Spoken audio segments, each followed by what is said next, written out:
Hey guys, how's it going? Hope you're doing well. My name is Crown, and today I'm going to read you some very interesting stories that I hope that you're gonna love. And now, without further ado, let's go!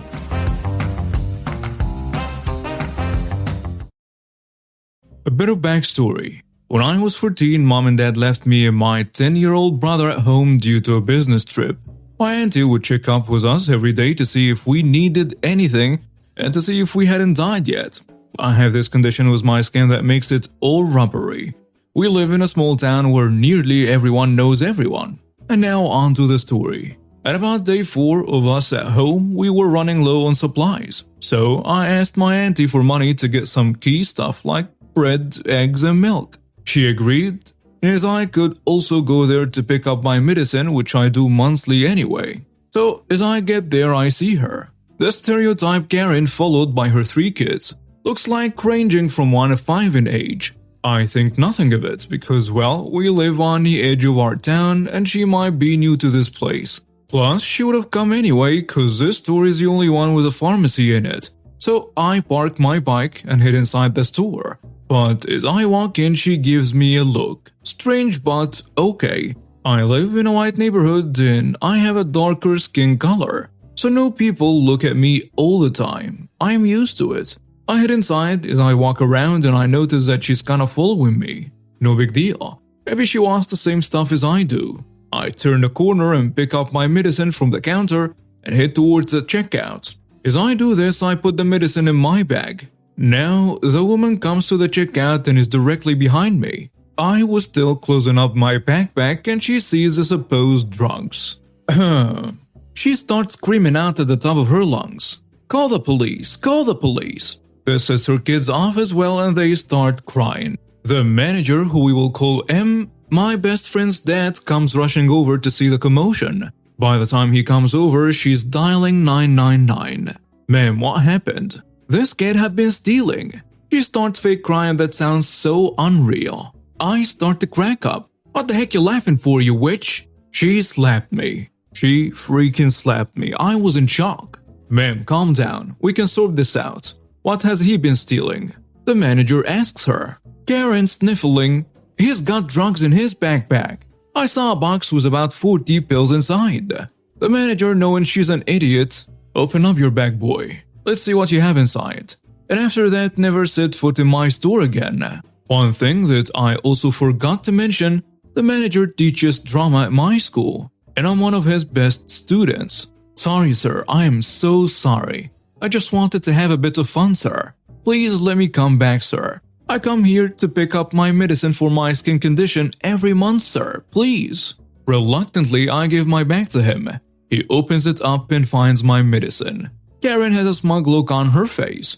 He shakes the box, grabs my bag, pulls me up and says, "Great acting. I'll give you an A star for that performance when I see you on Tuesday." We both start laughing and then see the shocked look on Karen's face. How could you allow a 10-year-old kid drugs and then start laughing? Well, you see, ma'am, those aren't illegal drugs. That's his medicine. By the time this was over, the police had arrived and we showed them the security footage of a grown woman slapping a minor. She got taken into custody and her kids went to CPS. Because, well, if she can slap me, who knows what she'd do to her kids.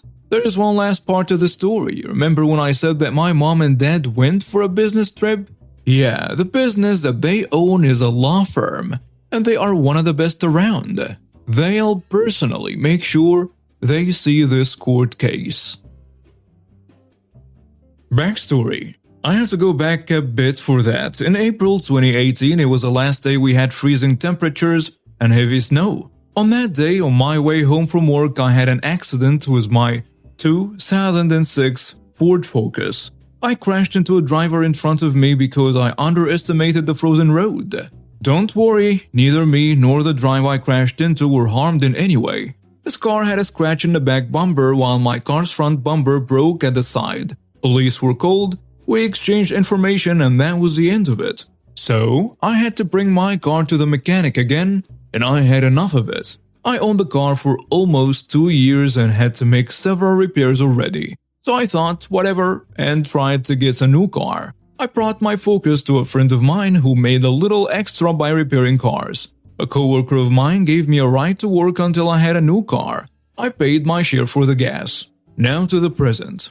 Around a month ago, I found a new car, finally. A car dealer had a deal where they would sell cars with daily admission for 10,000 euros less than the original price. After a short time thinking and some dealing with my bank account manager, I am now the owner of a 2018 Ford Focus ST Line Sport Edition, completely black except for the roof and the top half of the side mirrors, which were red. The car is great, so when I bought it, he only had around 15 miles. Sorry for the long backstory, and now onto the actual encounter. After I bought the new car, I put my old Focus up for sale on an app called Auto Scout 24, where everyone can sell their cars for how much they want for it, of course depending on age, miles and so on. Most of the damages were fixed. Me and my significant other cleaned it inside and outside, but I knew I couldn't get much for it. So I put the base price at 350 euros with the option to bargaining. In my first post, I told you that I live in the old town of my home city. So in order to not occupy parking spaces and to avoid parking tickets, I parked my car at my grandma's place in a driveway. Her house is in the countryside, so it won't bother anyone and I could take good pictures for the ad. 2 days ago, while I was at work, I got a call from an unknown number. The guy left a message that he wanted to take a look at the car. I called him back, told him where the car was and that we could meet there after my shift was finished, and he agreed. After I am done with my shift, I drove immediately to my grandma's place to wait for him. The cast of the story is the entitled dad, the entitled son who's around 17 or 18, me and my grandma. Me and the entitled dad agreed on meeting 3:30 p.m. I was there early, parked next to my old Focus, went inside to tell my grandma I would sell the car today and checked if everything was still alright. The entitled dad and son arrived half an hour later than agreed, explaining the place was hard to find. I shrugged it off because I could tell they were not from around here. So me and the entitled dad take a look around the car and I explain everything to him, fix damages and so on. He asks me about how many miles, the HP, etc. and the usual stuff. While I talked with the entitled dad, I noticed that the entitled son wasn't paying any attention and the car was supposed to be for the son according to the dad. The son rather likes to take a look at my new Focus instead. Damn, that's a nice ride. Thanks. Can I ride it? Now, I am very picky about my new car, but who wouldn't? And by the way, I had a feeling he didn't have his driver's license for very long. I tell him, sorry, not happening. I just got the car a few weeks ago. The entitled dad says, come on, let the boy have a little fun. Sorry, it's still not happening, and by the way, we were talking about my 2006 Focus, not my new one. But I like this car. You heard him, he likes this one. So how about you sell us this one instead? Yeah, right, and how much would you pay me anyway? Well, the ad said 350 euros. Yes, for the 2006 Ford Focus. Fine, I'll give you 3,000 for the new one. Are you serious? I paid 30,000 euros for that car. 30,000 was the original price, but with the deal I got it for 20. Well, you drove the car for a while and that's a price drop. Sorry, this is leading nowhere. We are done. I turned to my car, pulled a key out of my pocket, and just wanted to go home. Dad, I want that car. The dad grabs me by the arm and tells me, you heard him, hand over the keys. Now I'm a little heavy, but I'm still strong enough to fight if I have to.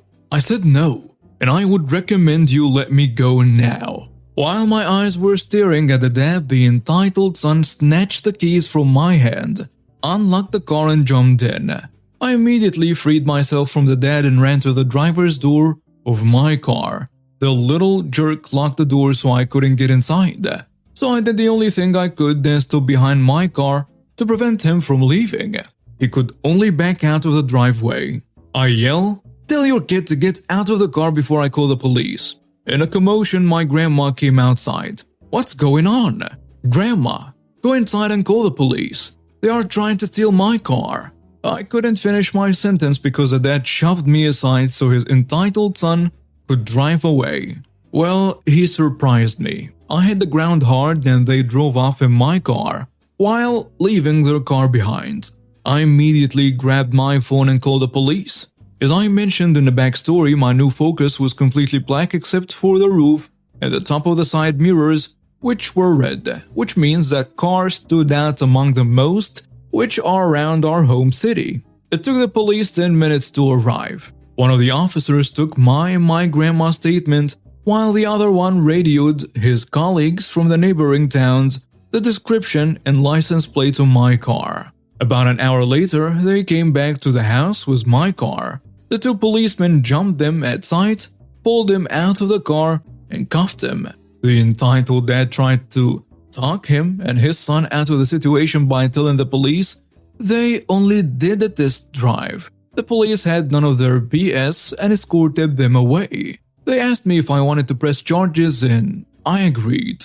More importantly, I checked my car for damages and it was around 20 miles more than before, and I found ash and cigarette buns in my backseat. A bit of backstory about me so you get an idea of my mindset. I'm a bartender on weekends and uni student on weekdays. I worked retail for 6 years and often go on autopilot when tired. I once thanked my fiancée for shopping with us after she cooked dinner.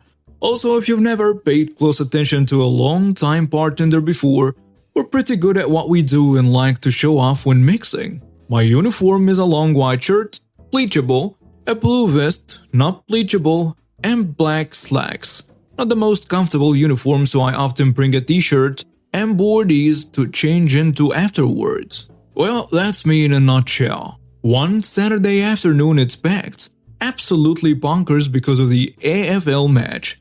I don't remember who was playing, the beer is flowing, the cheers are merry, and the roars are loud. Being the spirit mixer, or more correctly the one who spends the most time around a rack of spirits, I am mixing a whole bunch of rums for a party of 10. I yank the next bottle of rum off the shelf, tossing the empty at the recycle bin, and spin the top off. Not the smartest thing I ever done in a 6-hour shift. As I proceed to spill out 5 shots worth of Bundy rum on the hem of my shirt as well as my pants, I sigh but shrug. Spilled alcohol is par for the course on a busy day and my manager knows I'll write it off. I finished my shift and silently thanked past me for packing a change of clothes. Well, the t-shirt at least. Fantastic.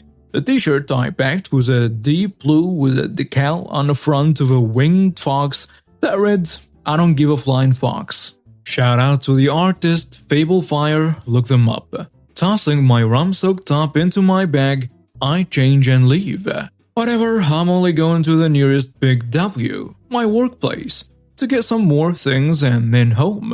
While browsing the confectionery aisle, I feel a presence behind me. Thinking it's someone trying to see what's past me, I mutter an apology and step sideways, tiredly weighing up whether I buy the discounted cherry ripe bag or a block of Black Forest. While I grab the block of chocolate, the person behind me coughs in an "excuse me" manner. I say, "Sorry mate." I step further aside. I put the block back and grab the bag instead. Cherry ripe is better anyway. I feel a tap on my shoulder and turn around to see a walking nest of bleached hair and sunglasses that could make a fly jealous. Karen. I knew immediately. Excuse me. There was more nasal in that voice than at ENT's clinic. Can you help me? At this point I'm almost on autopilot and the presence of this Karen flicks the switch. Yes ma'am. She scoffs as if I have just picked my nose. You shouldn't use such a tone with a customer. Where are your light bulbs? Obviously, not the lolly side, I think to myself. I don't know, electrical? That way I think. I gesture in a general direction of homewares and electrical goods. Karen's hands shoot to her hips, tapping her foot. I stand there like a numpty, wondering what on earth she's doing. Well, aren't you going to take me there? No. She throws her hands in the air. Well, I never. The service here is terrible. She leans in to jab a finger at me. and I instinctively rock backwards. You need to take me there. Me, finally suppressing 6 years of customer service. Lady, I don't work. I don't care what excuse you have. You. She stops and I notice her nostrils flare. You're not slow. You're drunk. How dare you? Where is your manager? Lady, no. Shut up, you drunk R-word. All this yelling brought an actual employee over. Let's call him Slim. Slim asks, what's going on? How can you let an employee be drunk here? Are you the manager? No ma'am, but he's… She cuts him off. I only want to speak to a manager now. Slim turned on his heel and smartly walked over to the PA, calling our floor manager to confectionery. He wimps out and stays at the registers while my old manager wanders over. He starts asking, how can I help? But she cuts him off as well. Fire this drunk piece of trash. The manager looks at me, my Flying Fox t-shirt, my rum-smelling slacks and my plank expression. She was used to seeing that after I finished work. He tells her, Miss, he hasn't worked here for years. Yes, he does. Look at him. She jabs me in the chest and I stumble backwards slightly, knocking some Kinder Surprises off the shelf. You're just protecting this drunk jerk. Ma'am, you need to calm down. I won't until you fire this trash. How dare you let a drunk serve me? Look at him. I can't believe you're covering for him like this. You're not very good at your job, are you? You should be taught a lesson about doing your job properly. I kid you not, this woman talked as if she was a manager's mother. She took a few steps towards him and began her journey to slap him. As he was not a child, he caught her hand mid-air. She was pretty slow, to be honest. Are you kidding me? Security, you're banned from this store, lady. Get out of here right now. Security guards came in running in response to the manager's shout. She kept screaming that she'll call the police for this discrimination. The manager stopped in front of her, and she had the two guards at her sides. Look at his freaking shirt, you dumb cow. It seems she actually took the time to look at my outfit this time. Not the blue pinstripe business shirt the manager is wearing, but a shirt that's borderline offensive and yet cute at the same time. She flicked her hair in annoyance. Excuse me, I am late for an appointment. At 6 in the afternoon, she gets kicked out by the guards while the manager watches her leave, before giving me a sideways glance. I shake my head slowly and just wave it away. Dumb customers were something I dealt with at least once a week as a cashier. I buy my cherry ripes and drive home to play World of Warcraft. And now we have reached the end of today's stories. Thank you for watching and see you next time.